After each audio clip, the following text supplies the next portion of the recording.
Quiero desearles a todos una muy buena tarde. Solo confírmenme, por favor, si está la transmisión clara en audio y en video, por favor. Todo Sí, claro, licenciado. licenciado. Muchísimas gracias, les agradezco mucho. Ok, pues miren, es un gusto volverles a saludar. Les deseo el mejor de los éxitos para este nuevo semestre. Ya ustedes creo que ya tan claros que ya son cuasi abogados, han recorrido más de la mitad de su carrera y son pocos los pasos que faltan para culminar la misma, así que hay que seguir haciendo algún esfuerzo al respecto. Como a veces cree uno que los que están escuchándole estuvieron el semestre anterior, pues a veces ni me presento, pero para quienes no me conocen, porque es primera vez que están conmigo, mi nombre es Mario Estuardo Gordillo Galindo, pero normalmente me identifico como Mario Gordillo. Soy el profesor de Derecho Procesal Civil 2 en este semestre. Y por supuesto también fui el profesor de Derecho Procesal Civil 1 en el semestre anterior para estos mismos alumnos o en su mayoría. Vamos a trabajar sobre un aspecto bien importante en el ámbito de la abogacía, como es el proceso civil. Hemos estado ya avanzando mucho en el primer semestre. Quienes estuvieron conmigo saben qué es lo que hemos visto, que hemos analizado y cuál es nuestro sistema de enseñanza, pero por supuesto voy a utilizar algunos minutos de esta primera sesión como para dar algunas instrucciones de lo que ustedes van a ver en todo este semestre. Pues les reitero, mi nombre es Mario Gordillo, vamos a trabajar con el curso de Procesal Civil 2. Este Procesal Civil 2, antes normalmente se pensaba de que el Procesal Civil 1 era el Procesal Civil teórico y el Procesal Civil 2 era el Procesal Civil práctico, pero en realidad es de que el curso es tan corto en tiempo que apenas nos abordamos temas teóricos y muy poco temas prácticos. Estos aspectos pues son un poco difíciles de complementar con este nuevo sistema a distancia también, por supuesto, pero bien, la idea aquí es que ustedes tengan un conocimiento general de todo el proceso civil y por supuesto de todo el código procesal civil y mercantil. Para quienes no me conocen y para aquellos que me conocen pero se les ha olvidado, solo quiero que recuerden que trabajamos más o menos entre 50 y una hora de tiempo. Trato de dar una explicación de 45 minutos o 50 minutos para que hayan preguntas después, pero la idea es no cansarlos. De verdad que a veces para uno principalmente es un poco incómodo tener que dirigirse a una pantalla donde no veo caras más que alguna fotografía que otra, pero sin embargo, pues ya nos hemos estado acostumbrando a esto después de 3 años de estar en la misma situación. Quiero comentarles de que existe la posibilidad de que tengamos exámenes parciales y finales, posiblemente presenciales, pero todo depende de cómo vayamos a trabajar o cómo va a trabajar la universidad en la recuperación de esos temas. Pero es algo que está latente, es decir, creemos que va a ser una cuestión híbrida, posiblemente demos clases a distancia y posiblemente hayan exámenes presenciales, pero eso no está decidido. En mi curso, igual que en todos los cursos, vamos a tener 2 exámenes parciales para acumular 70 puntos, un primer examen de 30 puntos y un segundo examen parcial de 40 puntos para los 70 y un examen final de 30 puntos para completar 100 puntos. Quienes saben cómo trabajamos, quienes fueron conmigo el semestre anterior, que estoy seguro que es la mayoría, recordarán de que hoy vamos a continuar realmente con el mismo mecanismo y la misma metodología que el semestre anterior. Quiero decirles a quienes por primera vez están conmigo que en mi curso, pues nosotros no hacemos separación en los exámenes.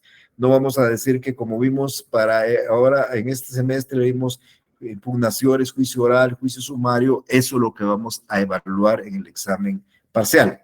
Lo de nosotros en este examen parcial puede venir cualquier cosa, inclusive del semestre anterior. ¿Por qué razón? Porque he explicado muy a claridad que todo lo que vimos en el primer semestre se aplica por analogía en este semestre.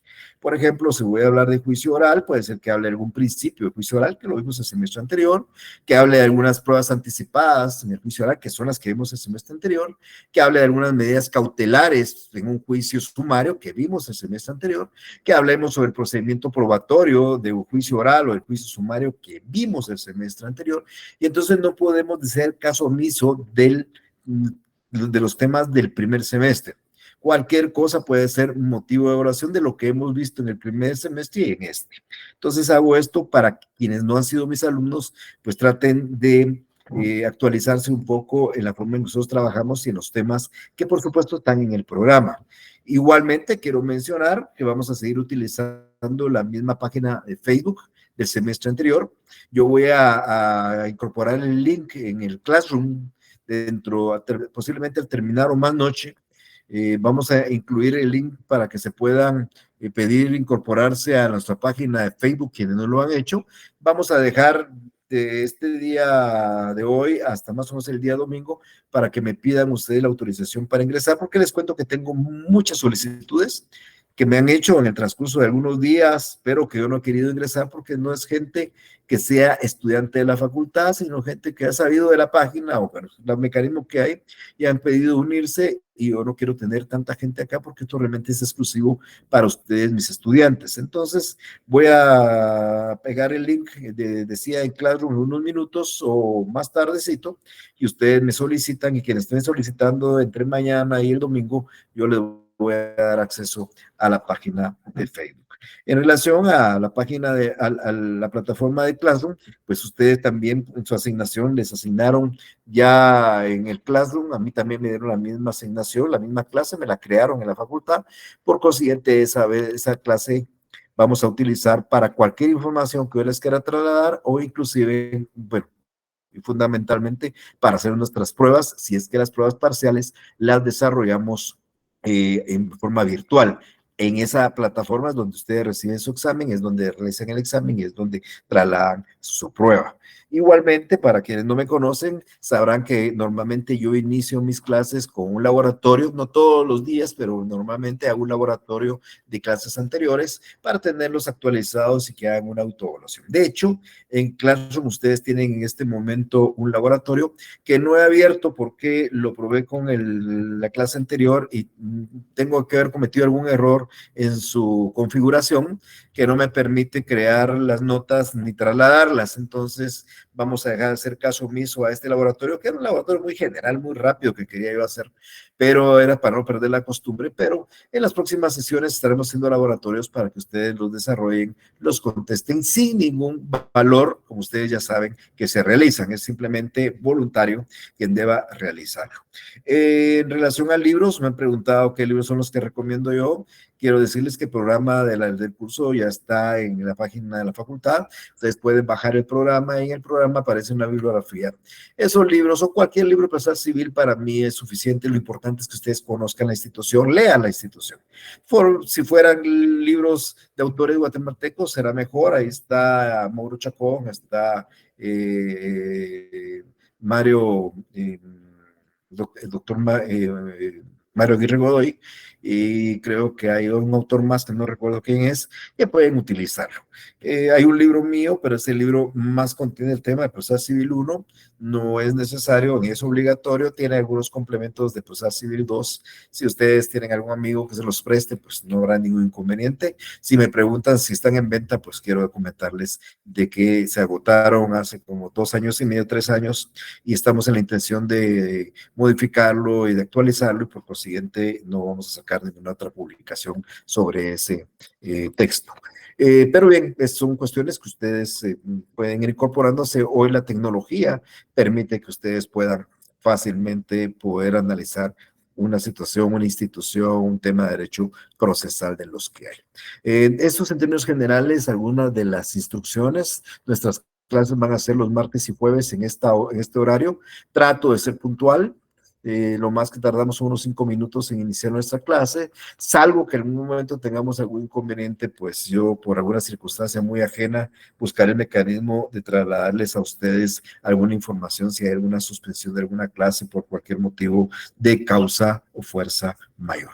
En términos generales, amigas y amigos, esto es la parte introductoria de nuestro curso, que muchos de ustedes ya conocen, y quisiera preguntarles si tienen alguna duda sobre esto para poder responder en este momento. Licenciado, buenas Sí, tardes. por favor. Buenas Una, tardes. una consulta. En el semestre anterior, usted nos dio la opción para que de manera automática pudiéramos entrar a la clase por medio de una invitación. No sé si en este Correcto. semestre lo hará de la misma manera, ya que yo no he recibido aún la invitación por correo electrónico. Y si ya lo Sí. hizo, si lo pudiera remitir nuevamente. Gracias por recordarme, Ana Rebeca, tenía que habérselos dicho. Miren, yo como hago la invitación con los correos electrónicos que me traslada a la unidad de procesamiento de datos. Esos correos electrónicos yo los tengo en las actas que genera procesamiento de datos y que están en la página donde yo introduzco los resultados de ustedes. Lamentablemente a la fecha el procesamiento de datos no ha trasladado la lista de estudiantes oficiales y las actas respectivas, mucho menos los correos electrónicos, para que yo pueda jalarlos de ahí y trasladarles la invitación para que ustedes de forma automática se unan a esta conferencia. Entonces tengo esa limitación, Ana Rebeca. Vamos a esperar unos días para ver si el procesamiento de datos traslada la información. Yo agarro los correos, les traslado la invitación para que ustedes la acepten y tengan su incorporación automática al Meet. Y si no, buscaremos algún otro mecanismo para las próximas sesiones de clase.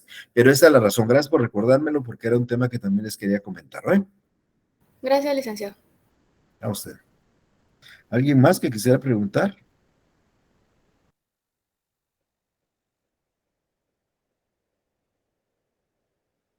Ok, bueno, si no, si no hay ninguna duda sobre esto, vamos a hablar de un tema importante que dejamos pendiente del semestre anterior.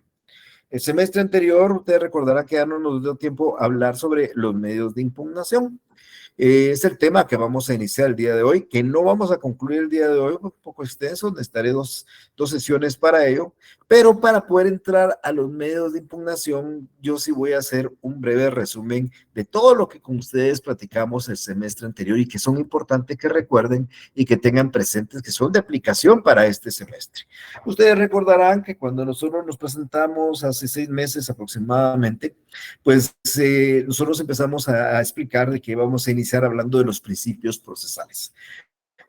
Yo les hablé a ustedes de los principios procesales, que es el basamento del derecho procesal. Nosotros debemos de conocer realmente qué son los principios procesales. Claro, habíamos hablado de reglas de competencia, de jurisdicción, hablamos de algunos temas de derecho subjetivo, derecho objetivo, derecho sustantivo, derecho procesal, pero el tema medular eran los principios en relación a que esa es la base sobre el cual está sustentado el derecho procesal.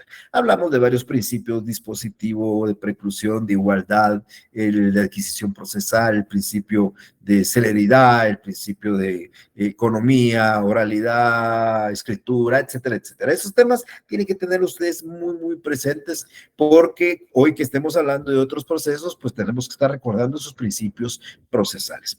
Igualmente, también les explicaba yo que existía la manera de resguardar prueba para el futuro. Ustedes conocieron un procedimiento probatorio en el juicio ordinario, pero también conocieron que antes del juicio ordinario es factible promover pruebas anticipadas. Les hablé de esa oportunidad de lo que era un reconocimiento judicial como prueba anticipada, una declaración de testigos que podía ser aquellos próximos a ausentarse del país, con una enfermedad avanzada o extremadamente grandes, de edad avanzada, o una enfermedad grave.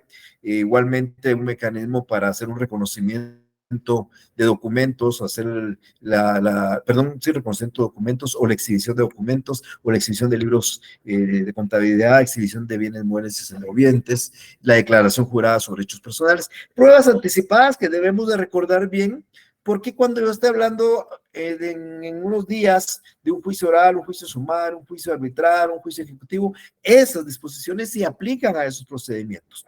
Igualmente hablamos de medidas cautelares. Recordarán ustedes que para garantizar las resultas de un proceso futuro, a veces es importante garantizar a través de medidas cautelares.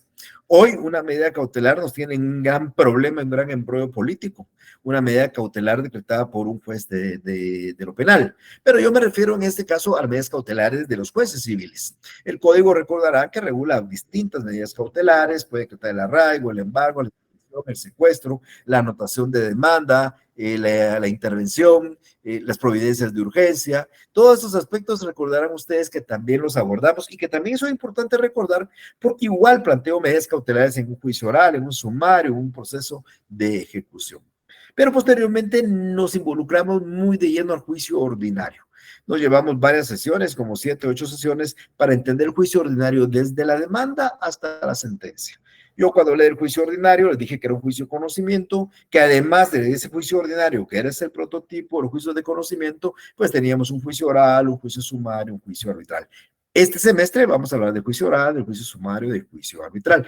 Pero expliqué que era el prototipo de los procesos de conocimiento, porque lo que iba a explicar del juicio ordinario lo podíamos aplicar a estos procesos y a otros más. Recordarán que les dije yo que era la demanda, cómo se redactaba, los requisitos de una demanda. Esos mismos requisitos son los requisitos de la demanda oral, los requisitos de la demanda sumaria, los requisitos de demanda ejecutiva. Claro, con alguna variación de alguna cosa que pudiera ser de más, pero normalmente, así como se redacta una demanda ordinaria, se redacta una demanda de juicio de conocimiento o un juicio de ejecución. Luego hablamos un poco del emplazamiento, ese tiempo que tiene el demandado para defenderse. Ese emplazamiento también lo aplicamos en juicio oral y sumario, con plazos más cortos o de distinta manera, pero también existe ese llamamiento. Y la defensa que tiene el demandado frente a la demanda. Recuerden ustedes que previo a contestar puede plantear excepciones previas, pues estas mismas excepciones previas podemos plantear en juicios orales y juicios sumarios. Y también hablamos de las actitudes del demandado: negar la demanda, ser rebelde, allanarse, plantear excepciones perentorias, reconvenir. Esas actitudes también las puede tomar el demandado en un juicio oral, en un juicio sumario, para que tengan ustedes algunas ideas bien importantes, y por eso les digo la importancia de recordar el semestre anterior. Y luego en el curso ordinario hablamos un poco del procedimiento probatorio. Se recuerdan ustedes de que hay que ofrecer la prueba, hay que proponer la prueba, hay que diligenciar la prueba para que ésta ingrese legalmente al proceso. Igual pasa en un juicio oral, en un juicio sumario, en un juicio de ejecución, hay que ofrecer la prueba, proponer la prueba, diligenciar la prueba. Hablamos de medios de prueba directos, hablamos de medios de pruebas indirectos por representación, hablamos de medios de prueba por inducción y deducción. Bueno, en general hablamos de 7 medios de prueba, que era el reconocimiento judicial, la prueba de documento, la declaración de parte, la declaración de testigos, las presunciones, los medios científicos de prueba, la prueba de expertos. Esos medios de prueba son los mismísimos medios de prueba para estos procesos que vamos a estar analizando. Explicamos cómo se hacía el procedimiento de proposición, igual los vamos a proponer en estos juicios, y la forma en que se diligencian. ¿Se recuerdan ustedes que el juez, por ejemplo, en una declaración de parte, pues abre una plica y lo mismo pasa en estos procesos, porque estamos aplicando por analogía las normas del juicio ordinario para estos procesos que vamos a explicar? Por eso reitero mucho la importancia para quienes estuvieron conmigo de recordar todo lo que hablamos el semestre anterior, y para quienes no estuvieron conmigo, pues simplemente tratar de ponerse al día un poco con estos temas, por si en algún momento pues no recuerdan que los hubieran pasado o que ya se les hubiera olvidado. Entonces, es bien importante resaltar esos temas. Y luego de la prueba, pues venía el acto de la declaratoria, perdón, el señalamiento para la vista, para presentar alegatos, y terminábamos con una sentencia. Así termina un juicio sumario, así termina un juicio oral con la sentencia, igual termina un juicio ejecutivo con la sentencia, y bueno, cómo se redactó una sentencia también les di una idea, igual se va a hacer en estos procedimientos. ¿Qué es lo que va a diferir en estos procedimientos? Pues tiempos, plazos o inclusive principios. Por ejemplo, hemos hablado en el juicio ordinario de un principio de escritura, porque todo es escrito, y vamos a cambiar en el juicio oral a un procedimiento oral y verbal, pero con las etapas que yo he explicado y los mecanismos que yo he explicado. Entonces, es bien importante, reitero, tercera o cuarta vez, lo que nosotros tenemos que saber del semestre anterior. Entonces, todo esto fue nuestro juicio ordinario, todo esto nos llevó todo este semestre anterior, y quedó algo pendiente que era importante, y que son los medios de impugnación. Si bien es cierto, este punto es el último del Código Procesal Civil y Mercantil, es decir, está regulado en el libro sexto del Código Procesal Civil y Mercantil, era importante señalarlo en el semestre anterior, porque ahora que entremos a estos procesos, pues vamos a tener que pensar realmente también en que quien resuelve, quien decide es un ser humano, y como ser humano se puede equivocar. Entonces, cuando nos encontramos nosotros frente a un ser humano que se puede equivocar, y entonces puede cometer errores, ya sea porque aplique mal una ley, porque no aplique una ley, porque incumpla un procedimiento. Entonces nosotros tenemos la facultad como partes dentro del proceso a impugnar esos actos del juez. Y entonces para eso aparecen los medios de impugnación. No nos dio tiempo verlo el semestre anterior, no vamos a iniciar con ese tema el día de hoy, y eso es lo que vamos a estar explicando el día de hoy. Siempre, por favor, tengan presente que si alguien de ustedes quisiera preguntar algo, si yo no veo, porque levante la manita y yo no los veo, pues podrían hablarme y yo puedo interrumpir por si hay algo que no quedó claro o alguna duda que les surja en el momento, y si no, pues al terminar la exposición, pues yo daré tiempo para que ustedes puedan hacer las dudas que ustedes necesiten. Les decía a ustedes que es bien importante recordar que dentro del proceso, el proceso se desarrolla por actos. Recordarán ustedes que les hablé de los actos de las partes, los actos de terceros, y les hablé de los actos del juez. Hoy me interesa abordar los actos del juez, porque son los actos del juez lo que nosotros vamos a impugnar. O sea, los terceros tienen libertad de hacer lo que quieran en el proceso, pero si el juez se los admite y criterio nosotros no tengo que admitir, vamos a atacar el acto del juez. La otra parte puede pedir lo que quiera, aunque sea ilegal, pero si el juez se lo admite siendo ilegal, yo tendré la facultad de impugnarle ese acto del juez. O sea, los actos del juez son los actos que nosotros vamos a impugnar. Claro, por supuesto, normalmente el juez incurre en un error por resolver una petición de un tercero o de la parte contraria. Entonces, normalmente es el mecanismo, pero los medios de impugnación atacan los actos del juez. ¿Qué actos del juez recuerden ustedes que vimos el semestre anterior? Pues vimos actos de decisión, actos de comunicación y actos de documentación. ¿Cuál era un acto de decisión? Pues son los que están, solo que se simplifica en una palabra, resoluciones. Las resoluciones son los actos de decisión del órgano jurisdiccional y esos actos de decisión del órgano jurisdiccional son, conforme a la ley del órgano judicial, los decretos, los autos y las sentencias. Entonces, los medios de impugnación que hoy voy a explicar, son 7 y otro más por ahí, pero son 7 literalmente. Esos 7 medios de impugnación atacan los actos de decisión del órgano jurisdiccional. O es los decretos, o son los autos, o son las sentencias. Es bien importante. Ahora, ¿cuáles son los actos de comunicación? Pues expliqué en su oportunidad que esos actos de comunicación son la notificación, el requerimiento, la citación y el emplazamiento. Estos actos son de comunicación, también se pueden impugnar, pero de los 7 medios de impugnación, uno es el que sirve para eso. Todos los demás solo atacan los actos de decisión del juez. Por último, el acto de documentación. Cuando el juez redacta un acta, recibe una declaración de testigos, practica un reconocimiento judicial, se desarrolla una notificación, pues aquí también se pueden cometer errores. Y entonces también se pueden impugnar. Entonces, los actos de decisión del juez, los actos de citación, de comunicación y los actos de decisión, de documentación, pueden ser impugnados por las partes a través de los medios de impugnación. Para efecto de facilitarle las cosas, 7 medios vamos a ver y los 7 atacan las resoluciones del juez. Dependiendo de cuál es y dependiendo de lo que se esté, en lo que el juez haya equivocado, aparece el medio de impugnación, pero de esos 7, solo uno también permite atacar actos de comunicación y actos de documentación. O sea, solo para efecto de que lo entiendan más fácilmente, vamos a hablar de 7 medios de impugnación, todos atacan decretos, autos o sentencias, dependiendo de lo que haya que atacar, voy a explicar, y solo uno de ellos también ataca actos como una mala notificación, una mala acta, un mal requerimiento, un mal diligenciamiento de algo. Entonces, ¿cuál es la idea de los medios de impugnación? Pues vienen siendo realmente mecanismos que nosotros podemos utilizar para objetar esos actos del juez que según nosotros no están acordes o basados en derecho o conforme a los hechos que se están discutiendo.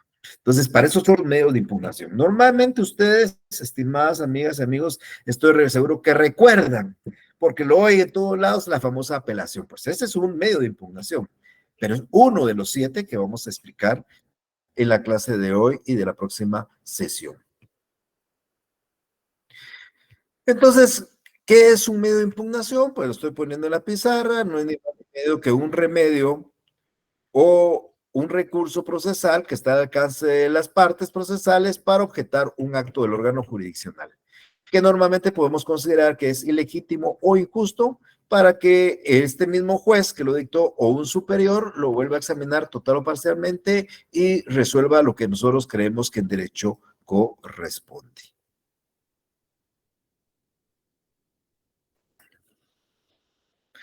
¿Qué clases de medios de impugnación vamos a encontrar? Miren, el Código Procesal realmente, cuando ustedes analizan el código, solo van a encontrar recursos.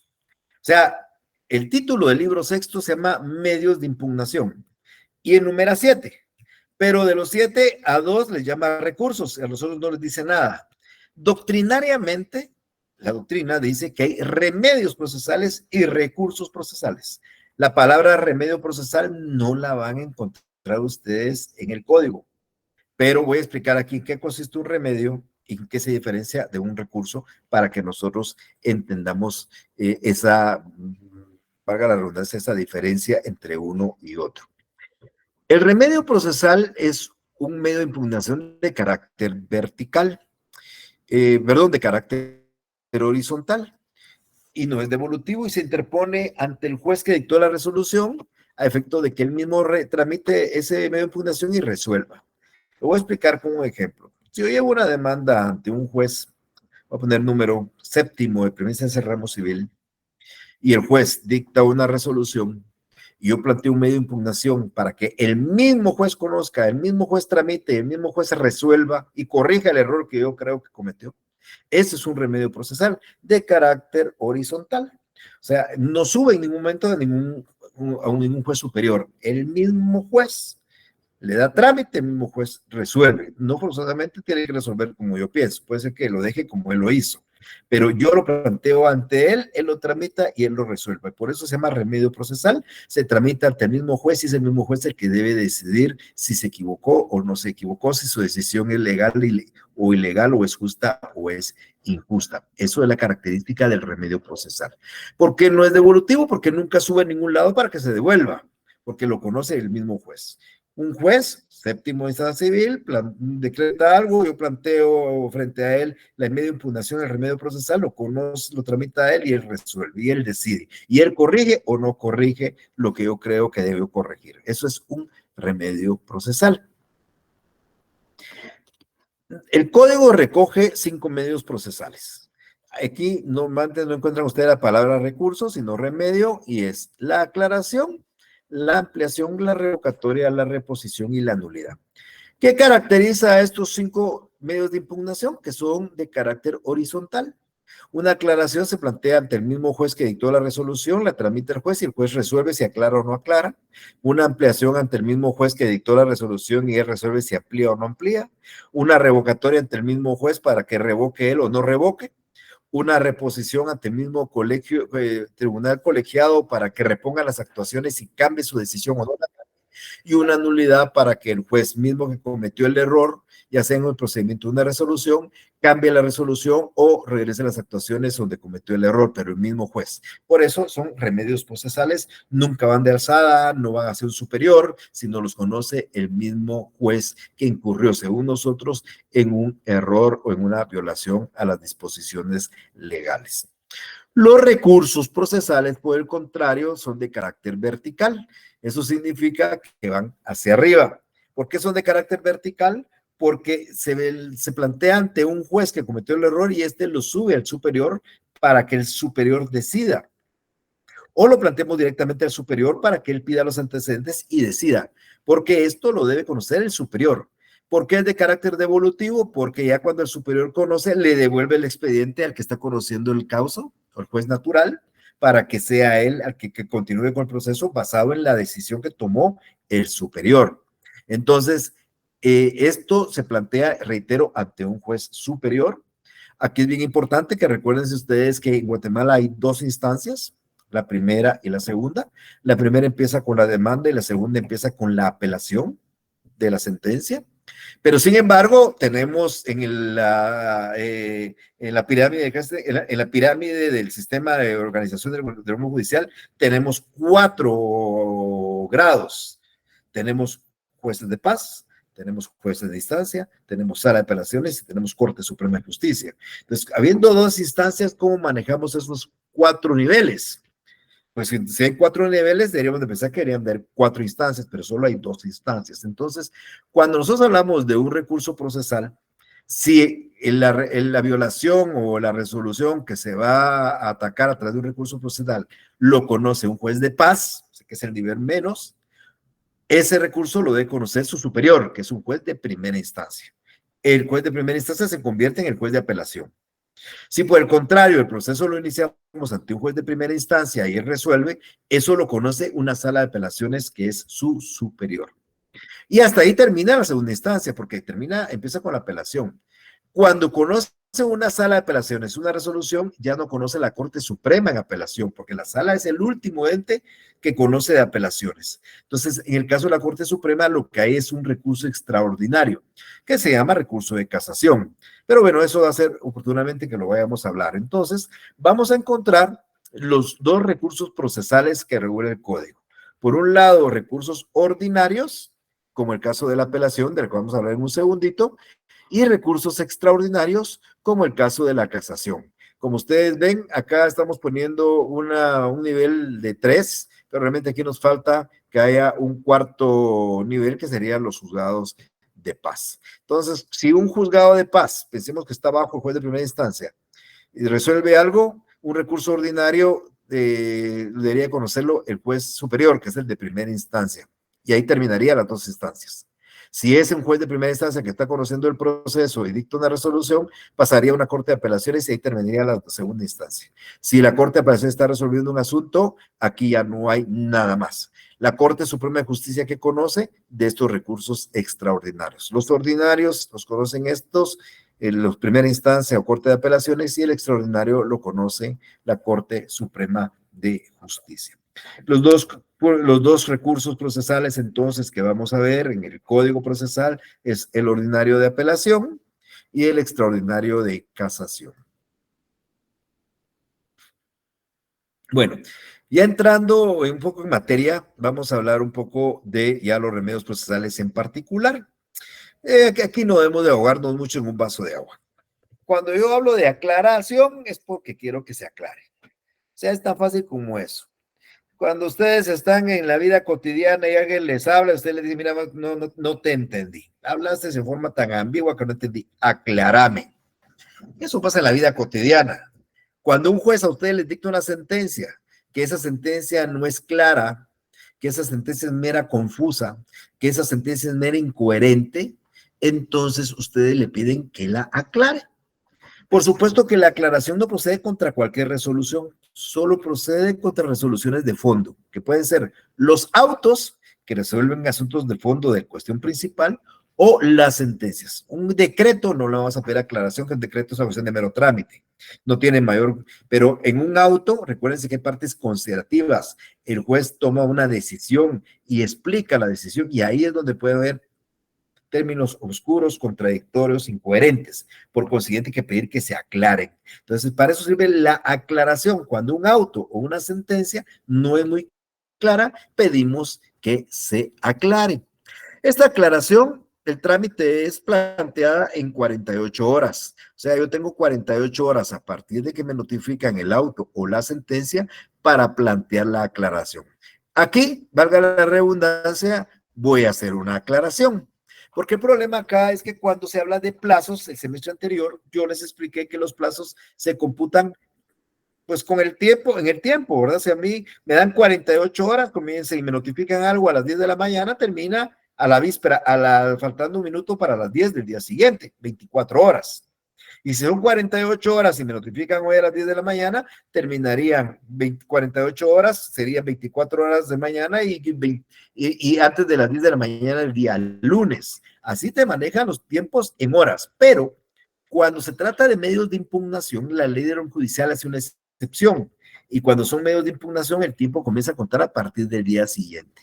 Entonces, si ustedes tienen 48 horas para pedir la aclaración de un auto o una sentencia, empiezan a partir de mañana.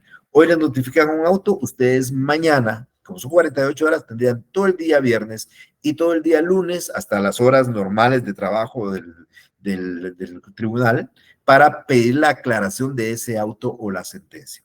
Y cuando es pedida en tiempo, pues el juez le da trámite, oye por 2 días a la otra parte, porque hay que escuchar qué dice la otra parte sobre lo que se está pidiendo que se aclare, y con la respuesta o sin la respuesta, el juez va a resolver en 3 días y va a decidir si aclara o no aclara el auto o la sentencia. Para eso sirve una aclaración.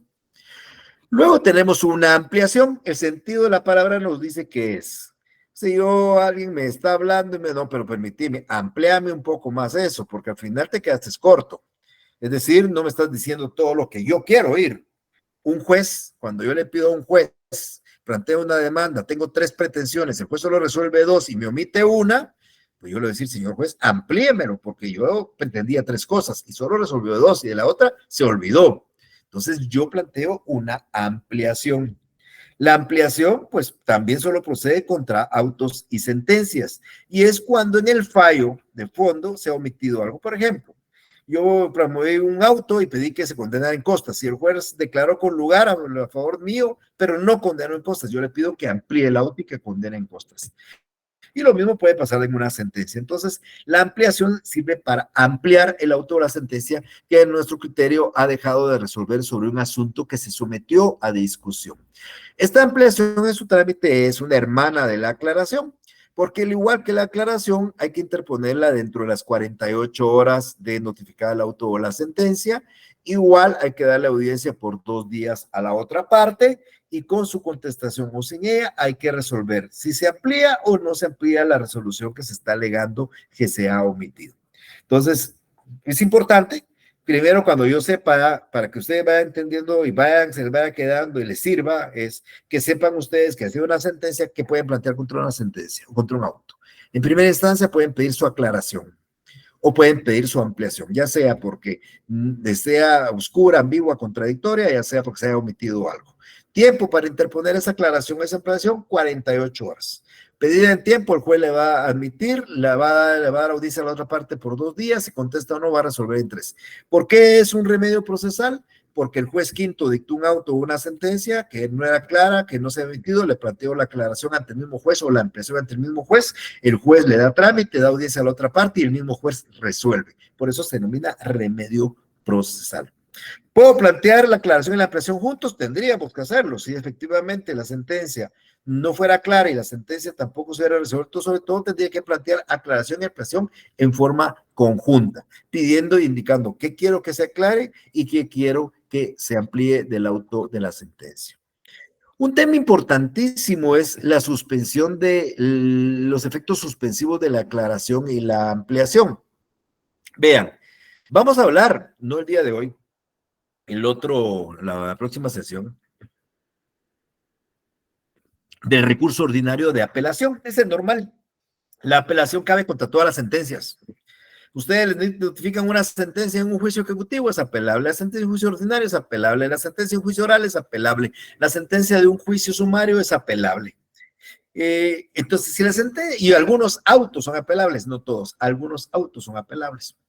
Entonces, si ustedes saben que cualquier sentencia es apelable y ustedes quieren plantear la apelación, pero la sentencia hay que aclararla o la sentencia hay que ampliarla, entonces estaremos en una disyuntiva. Si yo planteo apelación hoy y mañana planteo la aclaración, ya no van a haber nada de aclaración porque yo al momento de plantear la apelación ya dejo en suspenso la actividad del juez, la actividad jurisdiccional. El juez ya no puede seguir conociendo porque yo ya suspendí con una apelación. La apelación, la ley dice que tengo 3 días para plantearla. Entonces, si a mí un auto me lo notifican hoy jueves, yo tendría el viernes, el lunes y el martes a más tardar para plantear la apelación. Pero, como yo quiero que se aclare o quiero que se amplíe, entonces yo planteo la aclaración mañana viernes o planteo a más tardar el día lunes. Aquí, con plantear la aclaración o plantear la ampliación, se suspende el plazo de los 3 días de la apelación. O sea, no corre el tiempo de la apelación. Y va a comenzar a correr hasta que me notifiquen la aclaración o la ampliación, ya sea que la declaren con lugar o sin lugar, ya sea que aclaren o no aclaren, ya sea que amplíen o no amplíen, pero a partir de que me notifiquen eso, yo tendré entonces ya 3 días para apelar la sentencia de la cual pedí aclaración o pedí ampliación. Entonces, por eso se habla de un efecto suspensivo de la aclaración y la ampliación. Muchos colegas plantean este medio de impugnación para retrasar el proceso, porque si piden la aclaración o la ampliación, bien se va a llevar 1 mes, 2 meses en lo que les notifican y le declaran con lugar o sin lugar y ya ustedes plantean la apelación. Pero es bien importante. Ante la disyuntiva que hay una sentencia que quiero apelar, pero también quiero que se aclare, también quiero que se amplíe, primero planteo la aclaración o la ampliación o ambas, y hasta que esto se resuelva y se reclare sí con o sin lugar, yo tendré 3 días para la apelación. Ese es el efecto suspensivo de esos medios de impugnación llamado aclaración o ampliación. También tenemos una revocatoria. Los decretos son las resoluciones de mero trámite, y ustedes recordarán que el semestre anterior yo les decía que toda la resolución todo el proceso se rige por decretos. Ustedes presentan una demanda, el juez dicta un decreto y le da trámite. Ustedes piden la rebeldía del demandado, el juez dicta un decreto y decreta la rebeldía. Ustedes piden que se abra prueba por 30 días, el juez dicta un decreto y abre prueba. Ustedes piden una declaración de parte, el juez dicta un decreto y señala día y hora para la declaración de parte. Ustedes piden una declaración de testigos, dicta un decreto. Bueno, todo se rige por decretos. Todo el proceso camina a través de decretos. Los autos, solo las decisiones de fondo de una cuestión accesoria, y sentencias son la única que hay en primera instancia, que es la que termina el proceso en primera instancia. Entonces, las resoluciones esas que dicta el juez para darle trámite al proceso podrían estar basadas en ilegalidades, porque el juez no aplicó el derecho que le dice, por ejemplo, que decrete la rebeldía de alguien que no ha transcurrido los 9 días en el juicio ordinario, o que abra prueba por 30 días el proceso cuando todavía no ha contestado la demanda ni ha transcurrido el tiempo para contestar la demanda del proceso, o que señale día y hora para hacer una declaración de testigos sin que se haya abierto a prueba el proceso. Entonces, puede alegarse que esa resolución o ese decreto no está basado en ley y podemos pedir su revocatoria. La revocatoria es el único medio de impugnación que cabe en contra de los decretos. Y esta revocatoria tiene una característica importante. Aparte que puede ser pedida puede ser solicitada por alguna de las partes, también la puede decretar el juez de oficio. Cuando el juez mira la resolución que ya firmó, ya notificó y se equivocó, puede revocarla y dictar la que en derecho corresponde. Entonces, la revocatoria tiene la característica que se puede desarrollar de oficio. Esta revocatoria hay que plantearla en 24 horas. Igual que la aclaración y la ampliación, estas 24 horas comienzan a contar a partir del día siguiente. Si a ustedes les notifican hoy un decreto que ustedes creen que incumple la ley, cumple el procedimiento, incumple las normas procesales, piden su revocatoria el día de mañana. Y el juez tendría que estar resolviendo el día lunes porque dice que plantea la revocatoria dentro de 24 horas, el juez debe resolver 24 horas siguientes de su interposición. Entonces el juez ya declarará si revoca o no revoca el decreto. La revocatoria procede contra los decretos y se interpone en 24 horas. Luego tenemos una reposición. La característica de este medio de impugnación, que también es de carácter horizontal, es remedio procesal, lo conoce el mismo juez. Bueno, la característica acá es que esto no lo resuelven jueces unipersonales. Este medio de impugnación solo cabe contra tribunales colegiados. Léase, salas de apelaciones o Corte Suprema de Justicia. O sea, tribunales colegiados, las salas de apelaciones integrada por 3 magistrados, o Corte Suprema de Justicia integrada por 13 magistrados, o los 3 de la Cámara Civil. Entonces, cuando yo quiero impugnar un auto que se originó en una sala de apelaciones, voy con una reposición. ¿Por qué? Porque no cabe apelación, porque la sala de apelaciones es lo último. No le puedo plantear una apelación a una resolución de un auto de una sala, porque la sala es lo último que conoce apelación. Entonces, se llama reposición. Y cualquier resolución de la Corte Suprema de Justicia, también donde sea infringido, yo puedo pedir su reposición. Entonces, ¿cuándo procede la reposición? En 2 clases de resoluciones. 1, autos originarios de las salas de apelaciones y resoluciones de la Corte Suprema de Justicia que infrinjan el procedimiento. Entonces, autos originarios de las salas, es bien importante recalcar esto. Si yo planteo una excepción previa en un juzgado de primera instancia, declaran con lugar la excepción y es apelable y la apelo, se va a la sala. Y la sala va a dictar la resolución confirmándolo. Ese no es un auto originario de la sala. Ese auto se originó en juzgado de primera instancia y la sala conoce en apelación.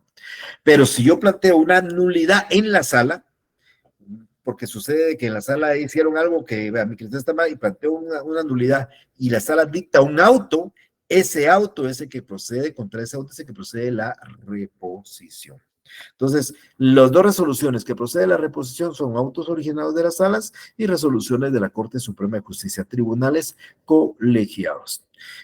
Reposición, entonces, solo para que quede claro, es un medio de impugnación, es remedio de carácter horizontal, lo plantea ante la misma sala, resuelve la misma sala, o ante la misma corte, resuelve la misma corte, y se da contra esas resoluciones determinadas que acabo de mencionar, ante ese tribunal colegiado para que ellos revisen su actuación y dicten la resolución que nosotros creemos que correspondía, porque creemos que está equivocado.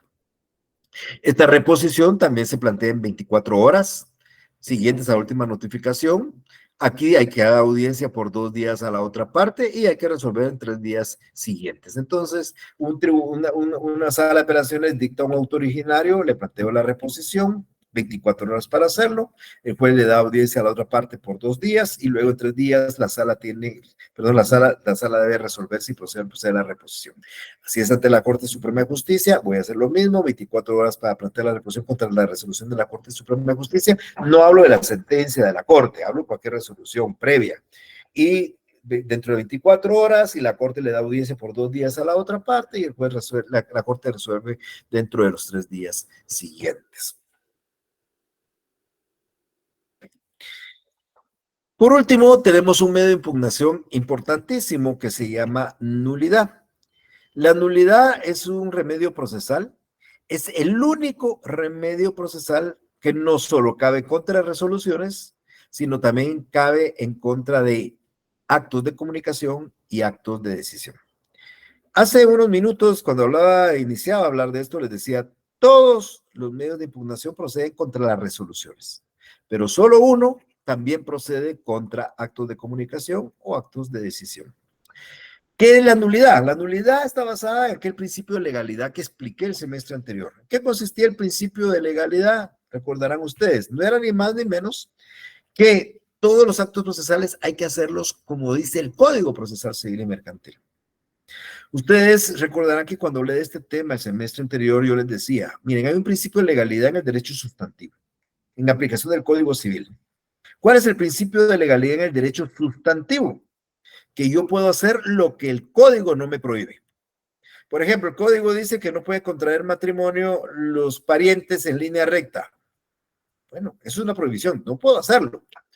Ahora, pero si yo, por ejemplo, tengo 80 años y mi novia tiene 25, ¿puedo contraer matrimonio que tengo 80 y ella que tiene 25? Pues sí, porque el Código Civil no lo prohíbe. Entonces yo puedo hacer el principio de legalidad, puedo hacer lo que la ley a mí no me prohíbe.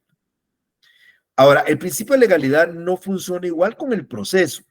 En el proceso, el principio de legalidad es usted, amigo, tiene que hacer lo que el código dice. Si el código le dice que su demanda tiene que tener la edad, ponga la edad. Si el código dice que su demanda tiene que ir el fundamento derecho, ponga el fundamento derecho. Si el código dice que cualquier memorial que usted presente tiene que indicar el número de copias, póngale el número de copias.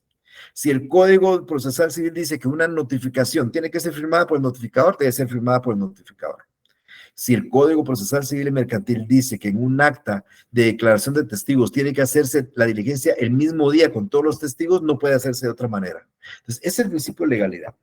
¿Y cuándo es nula esa resolución o nulo ese acto procesal? Pues cuando incumple lo que el Código Procesal dice.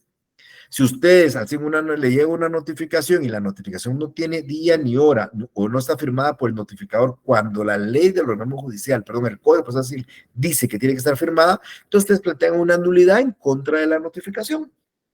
Si ustedes ven que el juez realiza un acto de declaración de testigos y sucede que recibe unos testigos hoy y mañana recibe otros testigos que le faltaron a la otra parte, recordarán aquel principio de unicidad que dice que todos los testigos tienen que ser recibidos en el mismo acto. Entonces plantean una nulidad en contra de ese acto porque se incumplió con ello. Entonces, para eso sirve la nulidad. Cuando el juez le da trámite a un acto que es ilegítimo, es ilegal y que está en contra del principio de legalidad. Entonces puede ser una resolución o puede ser una notificación, que es comunicación, o puede ser una documentación como el acto de un acta que se está faccionando. Un acta, usted en un acta de declaración de parte no se pone el día ni la hora, pues esa acta viene siendo nula, por dar un ejemplo. Entonces, la nulidad es una cuestión muy particular, lógicamente es un remedio procesal de carácter horizontal, porque la nulidad la planteó ante el juez, que yo creo que cometió el error, la nulidad, el juez le da trámite y el juez resuelve. Ese acto del juez, le hace acto de comunicación, acto de decisión, acto de documentación, a mi criterio incumple las formalidades que el código o la ley establece. Por eso pido su nulidad ante el mismo juez. ¿Y cuál es el efecto de esto? Que es que reponga la actuación nula o se dicte la resolución que en derecho corresponde. Si yo planteo la nulidad en contra de una resolución, quiero que el juez cambie esa resolución y dicte la que yo creo que correspondía.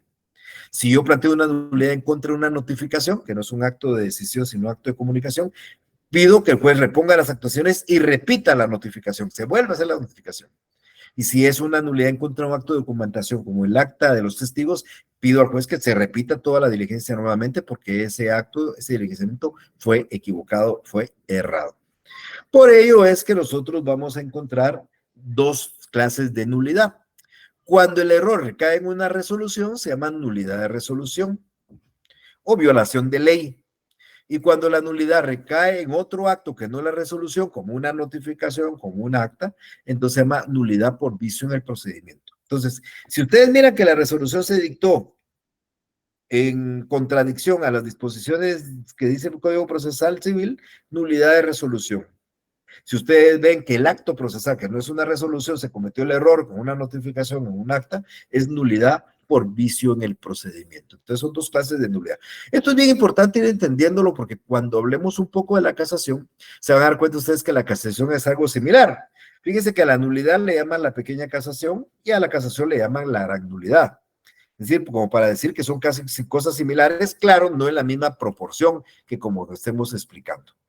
Cuando la nulidad es por violación de ley, quiere decir que recae en una resolución, entonces lo que vamos a hacer es plantear la nulidad en contra de la resolución y el juez va a tener que dictar la resolución que según nosotros correspondía. El juez se equivocó en una resolución porque dictó la resolución en contra de las disposiciones y tenía que haberlo hecho de esta manera y eso es lo que vamos a pedir al juez que trate de corregir a través de la nulidad. Cuando la nulidad es por vicio en el procedimiento, se incurre en un error, no en una resolución, entonces lo que vamos a pedirle al juez es que repongan las actuaciones. Una notificación nula, hay que repetirla, un acta nula, hay que repetir la diligencia y que se incurrió en el vicio. Eso es una nulidad por vicio en el procedimiento. Sí, explico esto, no es una cosa fácil de entender. Los abogados cuando plantean una nulidad mejor lo hacen así. Vengo a plantear nulidad por violación de ley, vicio en el procedimiento y plantean las dos. No entienden cuál es una y cuál es otra. Vicio en el procedimiento, cualquier acto procesal que no sea de resolución. Violación de ley, acto procesal que consiste en una resolución nula. ¿Cómo se tramita la nulidad? Primero es importante recordar, el semestre anterior lo dije, que cuando un acto nulo no se impugna en 3 días se convierte en válido, principio de convalidación. Bueno, para plantear la nulidad tenemos 3 días para hacerlo a partir de que conocemos el acto.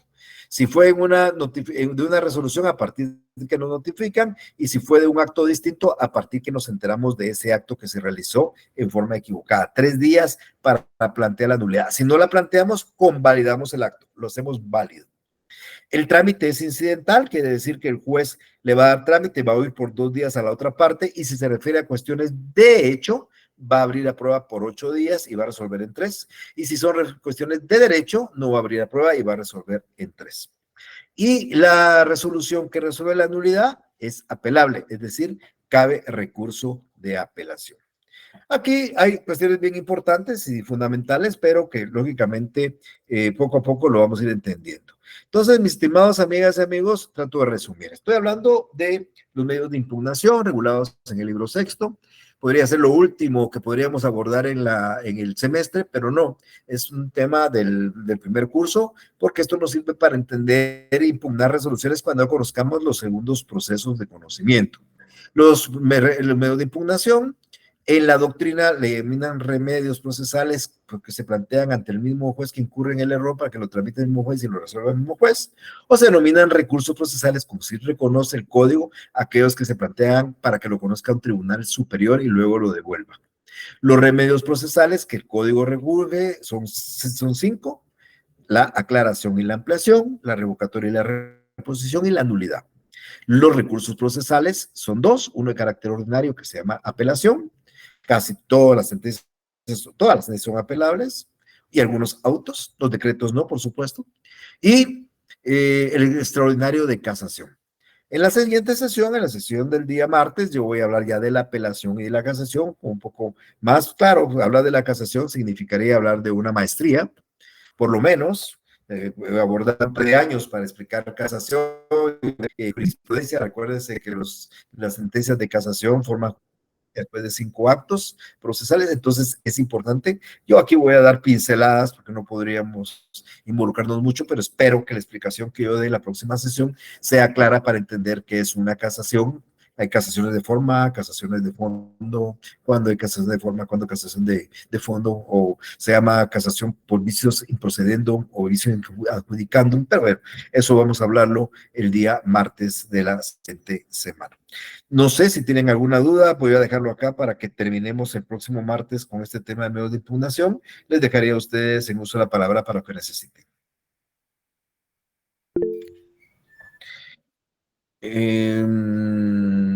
Paddington, por favor, mucho gusto saludarle. Buenas tardes, licenciado, mucho gusto. Muy buenas tardes. Consulta, estas filminas o diapositivas siempre nos las va a compartir por Facebook.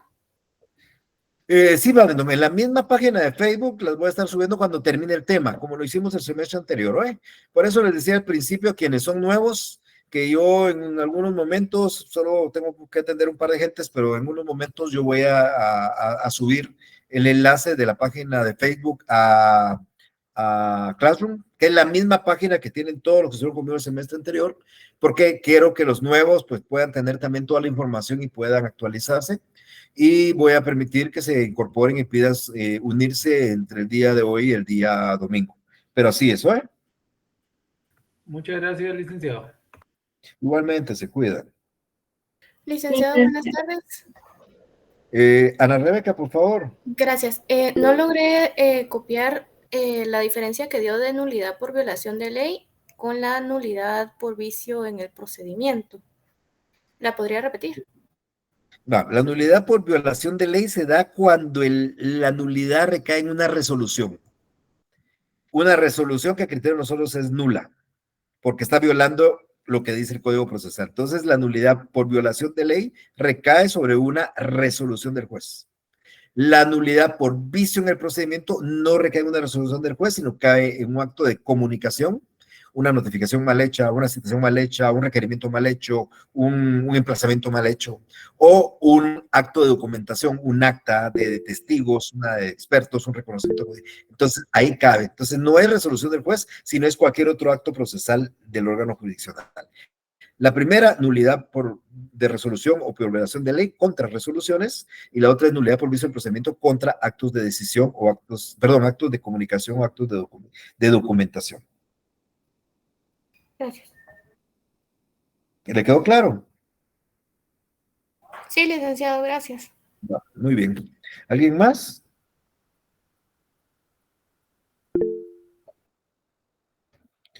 ¿Alguien más pregunta? No veo. ¿Nadie más? Yolic, buenas tardes. Sí, Pedro, por favor. Yo tenía un comentario y una duda. Según lo que estamos viendo ahorita sobre las impugnaciones, Ajá. son similares a las que se aplican a derecho penal, por lo visto. Casi. No son iguales, pero sí veo que son casi similares. Ese es mi comentario. Gracias, Pedro. Miren, se pueden enumerar casi iguales, ¿verdad? Usted encuentra, por ejemplo, en el proceso penal hay apelación especial. Pues aquí solo se llama apelación.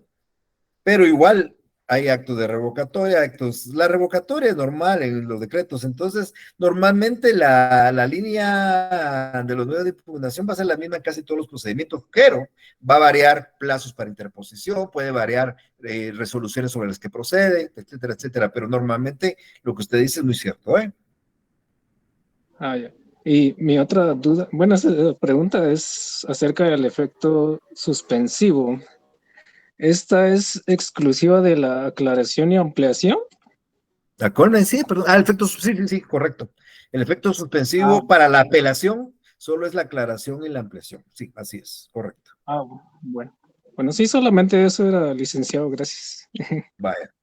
¿Alguien más?